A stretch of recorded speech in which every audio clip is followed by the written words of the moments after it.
ఆంధ్రప్రదేశ్లో హోంశాఖ పరిస్థితి ఏంటి? మహిళా హోమ్ మినిస్టర్ మళ్ళా. మాకదే బాధ. ఒక మహిళా హోంమంత్రి అయ్యుండి ఈ రాష్ట్రంలో మహిళలపై జరుగుతున్నటువంటి దాడుల్ని ఏమాత్రం వాటి గురించి మాట్లాడకుండా పొద్దున్న లెగిస్తే జగన్మోహన్ రెడ్డి గారి నామస్మరణ చేస్తా, వారి కుటుంబం గురించి, మరి వైఎస్ఆర్సీపీ పార్టీ శ్రేణుల గురించి నిత్యం ప్రెస్ మీట్లు పెట్టి మాట్లాడమంటే ఆవిడకి ఓపిక వచ్చేస్తుంది. పైగా మేకప్ అని కూడా అనకూడదట. మరి ఈ రాష్ట్రంలో మహిళలపైన ఎన్ని అరాచకాలు జరుగుతున్నా, అత్యాచారాలు జరుగుతున్నా, భూస్థాపితాలు చేసేసినా, శవాలు కనపడకపోయినా, మరి లాకప్ డెత్తులు చేసినా, ఎన్ని జరిగినా కూడా ఆవిడ నోరు విప్పరు. కేవలం ఏంటంటే జగన్మోహన్ రెడ్డి గారు నామస్మరణ చేస్తారు. ఏదన్నా నువ్వు అలా మాట్లాడేవేంటమ్మా, అది తప్పు కదా. ఒక మహిళవై ఉండి ఒక మాజీ ముఖ్యమంత్రిని పట్టుకొని నోటుకొచ్చినట్టు నత్తి పకోడి అంటావు, మనవాడు అంటావు, పులివెందుల ఎమ్మెల్యే అంటావు, ఏది పడితే అది మాట్లాడుతూ ఉన్నావు కదా. మరి నువ్వు మాట్లాడి మాటలకి ఏదన్నా మాట్లాడితే కౌంటర్ ఇస్తే దానికి మీ పచ్చమూకంతా కూడా ఏకమైపోయి ఇష్టం వచ్చినట్టుగా కేసులు పెట్టడం, అరాచకాలు సృష్టిస్తూ ఉన్నారు. ఈ రాష్ట్రంలో శాంతి భద్రతలు అనేవి లేవు, జీరో. అందుకుగానే కేంద్ర నివేదిక మనకి 36వ ర్యాంక్ ఇచ్చారు.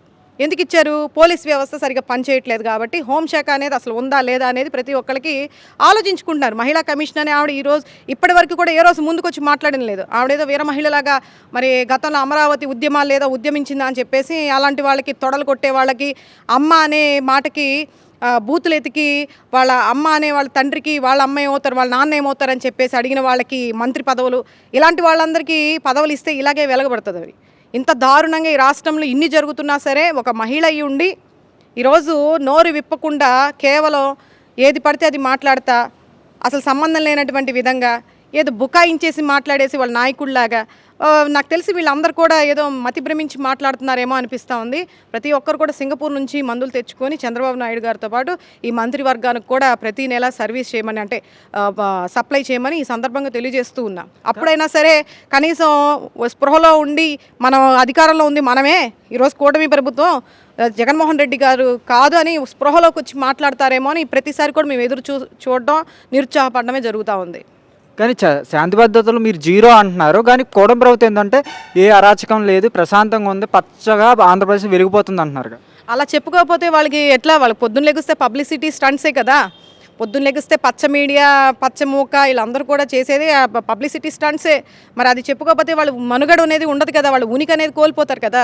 కానీ ప్రతిసారి ప్రజలు పిచ్చోళ్ళు కాదు కదా. ఇన్ని సంవత్సరాలు, 40 సంవత్సరాలు అనుభవం ఉంది, 4 సార్లు సీఎం అయ్యామని చెప్పేసి చంద్రబాబు నాయుడు గారు పాపం ఎదిరించేవాడే లేడు, ప్రశ్నించేవాడే లేదు.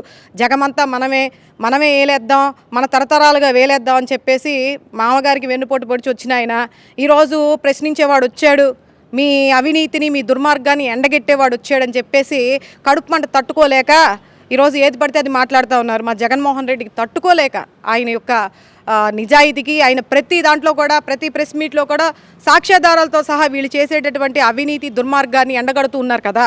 అవన్నీ కూడా సహించలేక, ఉండబట్టలేక వీళ్ళ యొక్క కడుపు మంటని వెలగొక్కుతా ప్రతి ప్రెస్ మీట్లో జరుగుతూ ఉంది. అవన్నీ కూడా ప్రజలు అర్థం చేసుకుంటూ ఉన్నారు. ఎన్నాళ్ళు జరగదు, కొన్నాళ్లే మీకు జరిగేది. మీ కాలం అనేది కొన్నాళ్లే నడుస్తుంది. ప్రతిసారి మీరే అధికారంలోకి వస్తారు, మేమే ఏదో ఈ ఆంధ్రప్రదేశ్ రాష్ట్రాన్ని మీకు రాసిచ్చేసారు, ఏదో మీ బాబు జాగీరా అన్నట్టుగా మీరు ప్రవర్తిస్తే కుదరదు. మహా అయితే ఇంకో 2 సంవత్సరాలు ఉంటారు. తర్వాత ఏంటనేది ఒకసారి మీ పరిస్థితి ఏంటనేది ఆలోచించుకొని మాట్లాడే ముందు వెనక చూసి మాట్లాడమని ఈ సందర్భంగా తెలియజేస్తూ ఉన్నా.